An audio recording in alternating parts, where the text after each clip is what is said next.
Hello, student. Welcome back. In this part 2 of the poem The Sower, we are going to discuss textual questions, brainstorming questions, and appreciation of the poem. Let us discuss icebreakers activities first. First, make a list of words related to agriculture. And the answer is seeds, fertilizers, weather, animal, farming, soil, cultivation, crops, livestock, gardening, tillage, hydroponics, farm work, and horticulture. Second आहे discuss the activities carried out by farmer. शेतकरी आपल्या शेतामध्ये कोणकोणत्या activities कृती करत असतो त्याची यादी करा. प्लोईंग नांगरणे, levelling, manuring, planking and last sowing. Third आहे पा in our country engineering, teaching and medical fields are much sought after. Other professions, occupations, though they make a significant contribution to the society, do not get their due. आपल्या देशामध्ये engineering असेल, teaching असेल किंवा medical field याच्याच मागे लोक लागलेले दिसतात, परंतु इतर काही असे व्यवसाय आहेत ते सुद्धा या समाजाच्या जडणघडण व्यवस्थेमध्ये महत्त्वाची भूमिका पार पाडत असतात, परंतु त्यांना महत्त्व दिलं जात नाही. त्याचे एक्झाम्पल्स आपल्याला द्यायचे आहेत. ॲक्युपेशन्स आणि problems. Farmer highly unpredictable economic grains. शेतकरी म्हटल्यानंतर अत्यंत अनिश्चित अशी इकॉनॉमिक ग्रोथ त्याची होत असते. म्हणजे एखादं पीक मिळालं तर मिळालं, नाहीतर आपल्याला त्या पिकातून शून्य उत्पादनसुद्धा मिळू शकतं. Bricklayer hard work in low wages. वीट कामगार जे आहेत यांना अत्यंत कष्ट करावं लागतं, परंतु पगार मात्र कमी असतो. Butcher a social dishonoured. जे खाटीक आहेत किंवा जे मांस मच्छी विकतात त्यांना समाजामध्ये चांगल्या दर्जाचं स्थान दिलं जात नाही. Pottery no demands in market. जी मातीची भांडी करणारे व्यक्ती आहेत, कुंभार ज्याला म्हणता येईल, असे व्यवसायसुद्धा चांगले आहेत, परंतु मार्केटमध्ये त्याला आता डिमांड नाही आहेत. Textile mill no secured job. पूर्वीच्या काळामध्ये टेक्स्टाईल मिल ह्या लिमिटेड होत्या, परंतु आता टेक्स्टाईल मिलमध्ये सिक्युअर असा जॉब राहिलेला नाही आहे. यावरून आपल्याला असं लक्षात येईल की भारतीय उद्योग क्षेत्रामध्ये किंवा भारतामध्ये काही ठराविकच अशा नोकऱ्या किंवा व्यवसाय आहेत ज्याला अत्यंत प्रतिष्ठेचं स्थान मिळालेलं आहे. Please see the next activity. Agriculture is the backbone of Indian economy. भारतीय अर्थव्यवस्थेचा कणा म्हणून शेतीकडं पाहिलं जातं. Fill in the boxes supporting this statement. Complete the following web diagram. या वाक्याला समर्थन देण्यासाठी काही सपोर्टिंग अशी वाक्य विधानं लिहायची आहेत आणि हा वेब आपल्याला पूर्ण करायचा आहे. सेंटरला आहे पहा agriculture the backbone of India. शेती भारतीय अर्थव्यवस्थेचा कणा. सुरुवातीला पहा a large part of Indian population is involved in agriculture. याला सपोर्ट देणारं पहिलं विधान म्हणजे भारतामधली बहुतांश लोकसंख्या ही शेती करते, शेतीमध्ये गुंतलेली आहे. सेकंड आपल्याला सांगता येईल 70% Indian economy depends on agriculture. भारतामधली जवळजवळ 70% इकॉनॉमी ही शेतीवरती आधारित आहे. तिसरं आहे agriculture creates a largest job in India. ॲग्रिकल्चरच्या माध्यमातून भारतामध्ये सगळ्यात जास्त जॉब निर्माण केलेले आहेत. आणि फायनल आपल्याला असं सांगता येईल largest producers of wheat, rice and pulses. जगामधला गहू, भात आणि कडधान्य किंवा डाळी यांचा सगळ्यात मोठा उत्पादक म्हणजे भारत देश आहे. त्यामुळं agriculture the backbone of India हे सर्वार्थानं अत्यंत योग्य आणि खरे आहे. Next Textual questions of the poem The Sower. First, twilight hastens on to rule, explain in your words. The line suggests that the overpower of twilight sky over the day, the time, because it is a time between the day and soon it will become the night sky.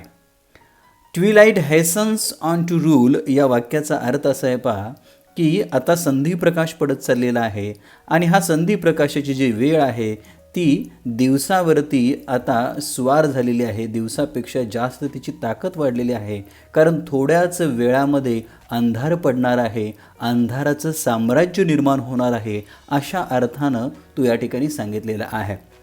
Second, the word marches suggests. March हा शब्द military क्षेत्रामधला आहे पहा. मार्च म्हणजे युद्धासाठी जात असताना चालबद्धरित्या केलेलं सैनिकांचं मार्च म्हणजे चालणं होय. या ठिकाणी काय सांगितलेलं आहे पहा, the line suggest a strong determination and positive attitude towards a better future. सैनिक जसं अत्यंत पॉझिटिव्ह ॲटिट्यूडने युद्धावरती जातो तसंच या कवितेमध्ये पेरणारा शेतकरीसुद्धा अत्यंत दमदार पाऊलांनी निश्चित मनाने पॉझिटिव्ह ॲटिट्यूडनं पेरणी करत आहे जेणेकरून भविष्य हे अत्यंत सुंदर होईल. Brainstorming activities. A1, there are a number of challenges a farmer in India faces. भारतामध्ये शेतकऱ्याला अनेक समस्यांना तोंड द्यावं लागतं. Discuss with your friend how it is possible to improve the condition of farmers. भारतामधील किंवा शेतकऱ्यांचं कशा पद्धतीनं त्या समस्या सोडवता येतील किंवा त्याच्यावरती उपाय सांगता येईल हे आपल्या मित्रांच्याबरोबर चर्चा करून हा टेबल पूर्ण करायचा आहे. एका बाजूला दिलेले आहे चॅलेंजेस आणि दुसऱ्या बाजूला दिलेलं आहे solution.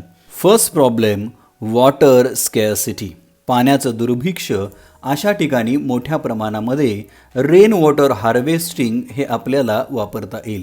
Second, credit and indebtedness. शेतकऱ्याचं उत्पन्न आणि कर्ज याचं गणित कुठंतरी चुकताना दिसतं. ही समस्या, याच्यावरती सोल्युशन आहे finance should available on lower interest. शेतकऱ्यांसाठी विशेष बाब म्हणून त्यांना कमी व्याजाच्या योजना करून देण्यात याव्या. थर्ड आहे लँड इश्यूज. जमीन समस्या किंवा कमतरता याच्यासाठी open farming, one land or one farming concept अशी गोष्ट राबवायला पाहिजे. Climate changes. हवामानाचा बदल याचा प्रतिकूल परिणाम हा शेतीवरती होतो. त्यामुळं accurate weather forecasting or new center, योग्य चांगलं हवामान दाखवणारं फोरकास्टिंग आणि नवीन सेंटर यांची उभारणी केली पाहिजे. सोशल ग्रुप्स, काही सामाजिक घटक, unite for improvement and technology. सगळे शेतकरी एकत्र आले पाहिजेत आणि टेक्नॉलॉजी किंवा सुधारण्यासाठी एकत्र येणं हे अत्यंत गरजेचं आहे. Lack of advanced technology. Advance technology ही एक समस्या आहे. याच्यामध्ये introduce new techniques of farming. शेतकऱ्यांनीसुद्धा नवनवीन तंत्रज्ञानाचा स्वीकार हा केला पाहिजे. Diversification, say no to conventional crops. शेतकरी हा नेहमी पारंपरिक पिकामध्ये अडकून पडलेला आहे. त्यानं आपलं डायव्हर्शन केलं पाहिजे, दुसऱ्या पिकाकडे सुद्धा तो वळायला पाहिजे. मार्केट रिस्क, मार्केटमध्ये असणारी जोखीम. Guaranteed and minimum market price. शेतकऱ्याला त्याचा हमी भाव आणि कमाल किंमत ही मिळायला हवी असे सोल्युशन्स आपल्याला देता येईल. विद्यार्थी मित्र हो, याच्यावरती याच्या व्यतिरिक्तसुद्धा आपण काही सोल्युशन्स सुचवू शकता. नेक्स्ट ॲक्टिव्हिटी आहे activity A2. The poet has observed the sower closely. कवीनं त्या पेरणाऱ्याला किंवा शेतकऱ्याला अत्यंत जवळनं बघितलेलं आहे. Express in your own words the reverence the poet has for the sower. कवीच्या मनामध्ये त्या पेरणाऱ्या व्यक्तीबद्दलचा आदर तुमच्या भाषेमध्ये स्पष्ट करा. ॲन्सर आपल्याला अशा पद्धतीने लिहिता येईल पहा. The poet is a thrilled to see that the sower in is a torn and muddy clothes. जेव्हा कवी आपल्या पोर्चवेमध्ये बसून या सोअरला पाहत होता त्यावेळेला त्याला फार आश्चर्य वाटलं की अत्यंत फाटलेल्या आणि चिखलानं माखलेल्या कपड्यामध्ये तो काम करत होता. He is a standing calmly and peacefully in the field. तो अत्यंत शांतपणे आणि समाधानाने आपल्या शेतामध्ये उभा होता, काम करत होता. The sower is hoping for a good harvest in future because he has sown some seeds, watered them. His hard work will be resulted in a rewarding joy. तो आपल्या शेतामध्ये काही बियाणं पेरत होता, त्यांची काळजी घेत होता, त्यांना पाणी देत होता आणि त्याला माहिती होतं की या कष्टाची चीज आपल्याला भविष्यकाळामध्ये पिकाच्या स्वरूपामध्ये मिळणार आहे. He walks confidently because he has a strong will power and positive attitude towards a better future. आपल्या शेतामध्ये अत्यंत दमदार पावलांनी तो चालत होता आणि त्याचा दृष्टिकोन हा सकारात्मक होता, कारण त्याला माहिती आहे की आज जे मूठभर पेरलेलं प्रेशियस असं धान्य आहे ते भविष्यकाळामध्ये त्याला परताव्यासह मिळणार आहे. The poet feels dull to see his painful efforts. त्याचे जे अत्यंत वेदनादायी असे प्रयत्न होते हे पाहून कवी थोडासा नीरस झालेला होता. त्याला आश्चर्य वाटत होतं. The twilight sky turns to night sky spreading darkness. आणि काम करत असताना आता अंधार पडलेला होता. संधी प्रकाशामध्ये तो सुद्धा काम करत होता. The sower becomes invisible to the poet. Now the poet feels majestic and awe at the inspiring image of the sower. The sower shadow reaches to the top of the starry skies. या संधी प्रकाशामध्ये त्या पेरणाऱ्याची किंवा शेतकऱ्याची image, त्याची प्रतिमा अत्यंत ठाशीव, आखीव, रेखीव आणि प्रेरणादायी दिसत होती. जणू काही त्याची जी उंची होती, त्याच्या कष्टाची जी उंची होती ती आभाळाला टेकलेली आहे, चांदण्यांच्यापर्यंत पोहोचलेली आहे. अशा पद्धतीनं कवीनं आपला आदर त्या पेरणाऱ्या व्यक्तीबद्दल व्यक्त केलेला आहे. Activity 3. The poet is prompted to call the sower an august personality, which means one who has reached the highest position in his workplace. Explain this using the following points. The points are hard work, perseverance and dedication. कवी पेरणाऱ्या व्यक्तीस एक August personality म्हणण्यास प्रवृत्त केले जाते. याचा अर्थ असा आहे, ऑगस्ट पर्सनॅलिटी म्हणजे जो त्याच्या कामामध्ये सर्वोच्च ठिकाणी पोहोचलेला आहे. असं कवीनं का म्हटलेलं असावं ते पुढील मुद्द्यांचा वापर करून स्पष्ट करा. म्हणजे कवी कवितेमध्ये त्या कपड्यानं मळलेल्या आणि फाटलेल्या कपड्यामध्ये असणारा जो पेरणारा आहे त्याला ऑगस्ट पर्सनॅलिटी का म्हणतो किंवा तसं म्हणण्यामागं त्याचं काय कारण होतं ते पुढील मुद्द्यांच्या आधारे स्पष्ट करा असं सांगितलेलं आहे. प्लीज सी ॲन्सर आपल्याला अशा पद्धतीने लिहिता येईल. Hard work. The sower works even if all the farmer workers have gone and the twilight spread all over. तो शेतामध्ये काम करणारा किंवा पेरणारा व्यक्ती अजून संध्याकाळपर्यंत अंधार पडत आलेला आहे तरीसुद्धा अत्यंत मग्न होऊन काम करत आहे. इतर शेतकरी हे परतलेले होते. He make deep furrows. He strides and marches to scatter the seeds widely. He continues his work till the deep darkness spread.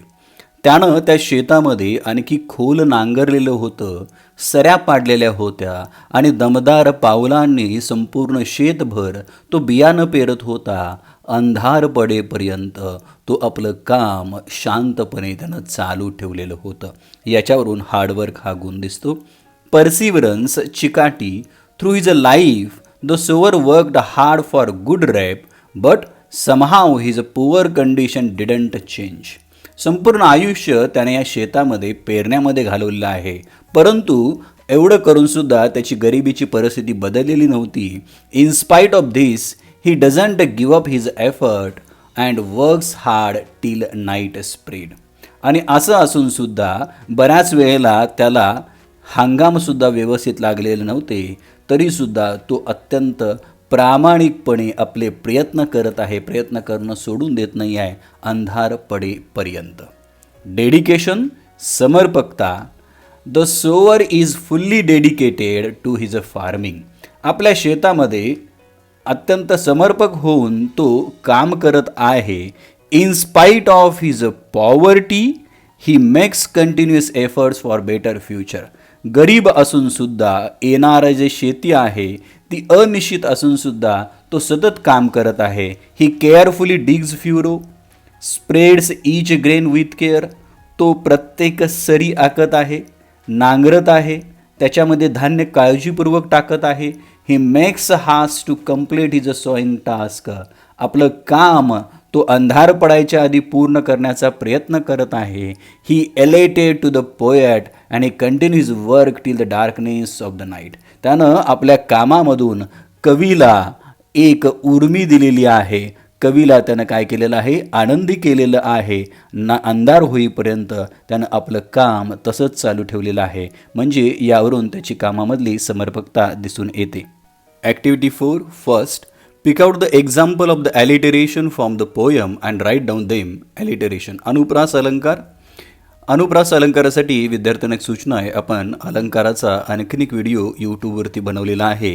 त्याची लिंकसुद्धा आपण या डिस्क्रिप्शन बॉक्समध्ये देत आहे. तो अलंकाराचा व्हिडिओ बघायचा आहे आणि महत्त्वाचे अलंकार आपल्या वहीमध्ये नोंदवून घ्यायचे आहेत.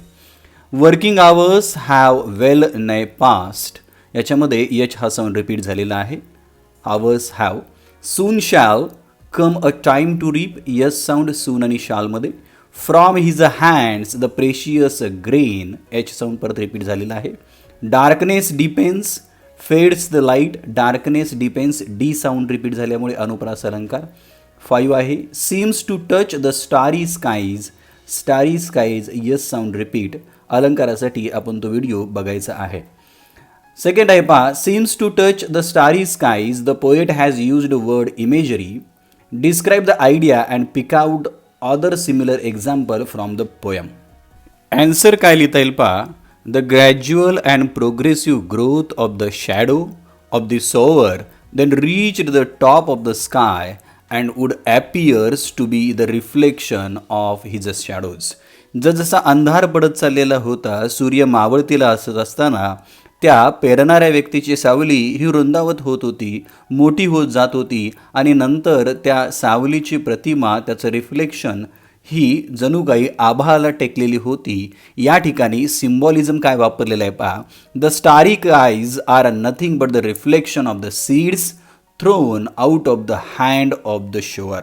आणि नंतर पूर्ण अंधार पडल्यानंतर त्या आभाळामध्ये जे चांदणं पसरलेलं होतं ते चांदणं दुसरं तिसरं काही नव्हतं तर त्या शेतकऱ्याचे दिवसभराचे एफर्ट्स, जे दाणे त्याने शेतामध्ये पेरलेले होते किंवा फेकलेले होते, त्याचं रिफ्लेक्शन, त्याची प्रतिमा जणू काही आकाशामध्ये दिसत आहे असं वर्णन सिम्बॉलिक हे कवीनं केलेलं आहे.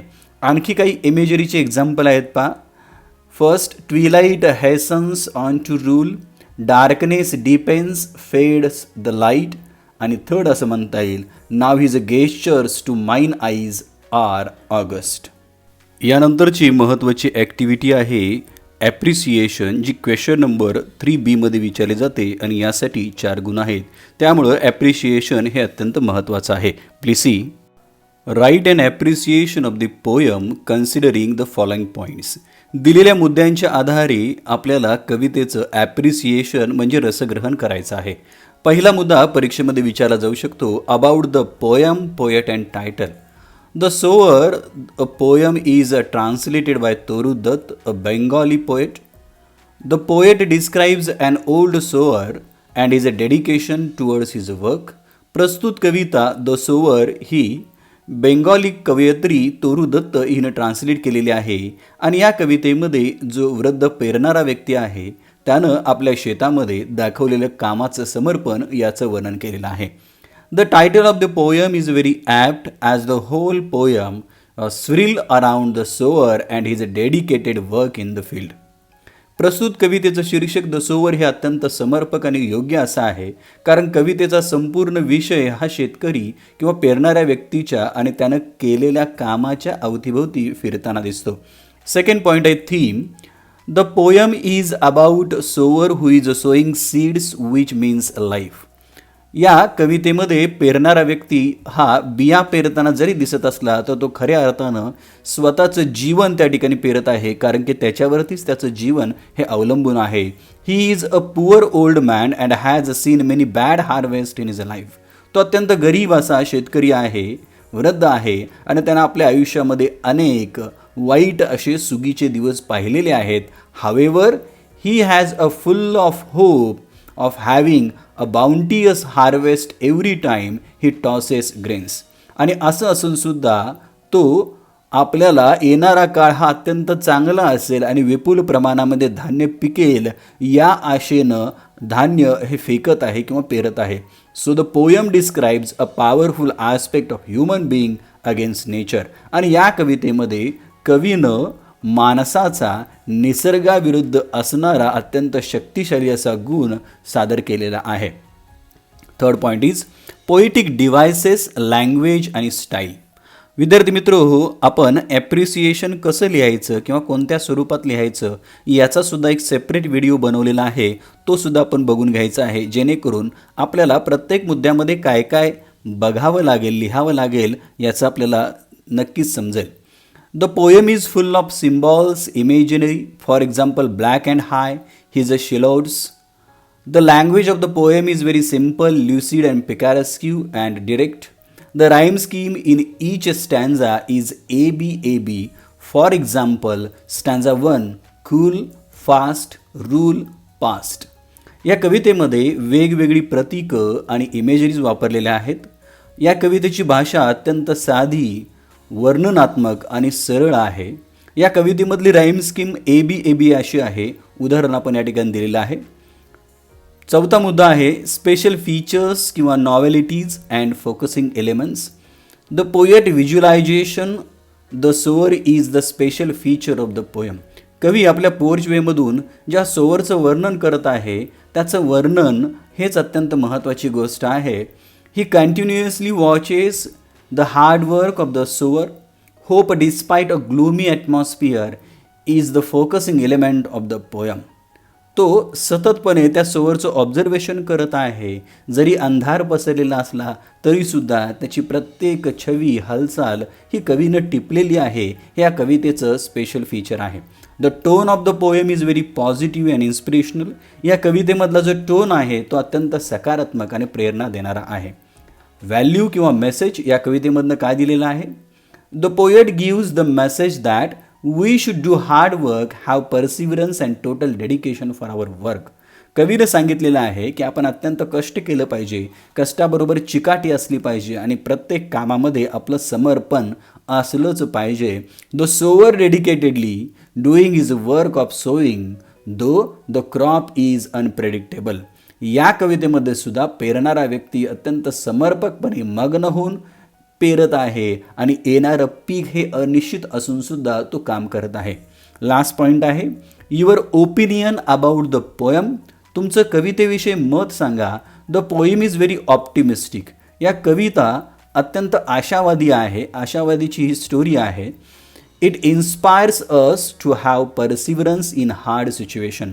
अवघड परिस्थितीमध्ये सुद्धा माणसानं आशावादी राहिलं पाहिजे या कवितेवरनं स्पष्ट होतं. The poem is very simple to understand as it is connected to our own experience, has a greater impact on readers to think positively in a worse condition.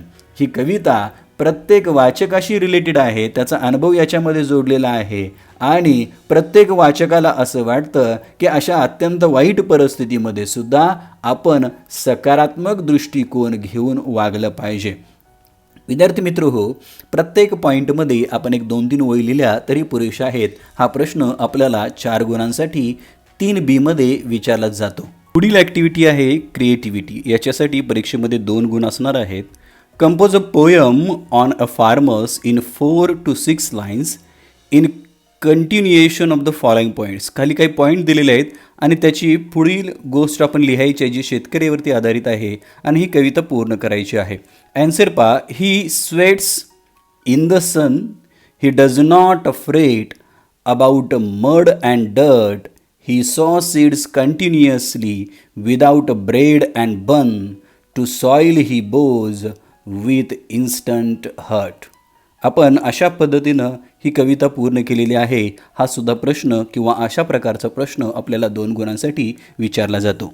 Next याच्यामध्ये रायटिंग स्किलची एक ॲक्टिव्हिटी दिलेली आहे. Letter to editor. PC example आपण या ठिकाणी solve करून घेतलेला आहे. या ठिकाणी जो अधोरेखित केलेला भाग आहे याच्यामध्ये विशिष्ट पद्धतीचे बदल करून आपण हा फॉर्मॅट वापरू शकतो. या पत्राची अलाइनमेंट ही आपण डाव्या बाजूला ठेवायची आहे. वरती एक ॲड्रेस दिलेला आहे. To the editor, Lokmat times, Jaysingpur. Subject highlighting the problem of garbage in our area. Garbage in our area हा सब्जेक्ट आहे. या ठिकाणी आपण विशिष्ट पद्धतीचा बदल करून हाच फॉर्मॅट वापरू शकतो. Respected sir, with reference to above written or mention subject, I wish to draw to your attention about a garbage mound uncleared for a month in our area. I want to draw your attention to the carelessness of the garbage lifting. The garbage box is overflowing with rubbish, kachra. Bad smell of uncleared garbage is unbearable. Some people and small children are suffering various ills like flu, cholera, etc. It has created many hygienic problems. Thus, we are facing hygienic problems. Third paragraph आपण आहे तसं वापरू शकतो. Therefore, hereby I request to publish this news in your reputed newspaper as early as possible, so concerned authorities will take necessary steps. I hope that you will look into the matter personally and do the needful. Yours faithfully Rakesh Patil. ही अलाइनमेंटसुद्धा डाव्या बाजूला करायची आहे. विद्यार्थी मित्र हो, 2.2 the sober याच्यामधल्या सगळ्या ॲक्टिव्हिटीज आणि क्वेश्चन्स आपण सॉल्व करून घेतलेला आहे. निश्चितच हा टॉपिक आपल्याला समजलेला असेल. जरी या टॉपिकवरती काही शंका असतील, जर हा टॉपिक तुम्हाला आवडला असेल तर तुम्ही कमेंट सेक्शनमध्ये लिहून मला कळवू शकता. ज्या विद्यार्थी मित्रांनी आपला चॅनल अजून सबस्क्राईब केलेलं नाही आहे त्यांनी आपला चॅनल सबस्क्राईब करायचं आहे. इयत्ता 11वीचे सगळ्यात महत्त्वाचे व्हिडिओज आपण तयार करत आहोत आणि त्याच्या स्पेशल फोल्डर आपण यूट्यूबमध्ये तयार केलेला आहे. तो सुद्धा आपण बघायचा आहे आणि आपल्या मित्रांना शेअर करायचा आहे. Till then keep watching, keep sharing English with Shirgave sir. Thank you very much.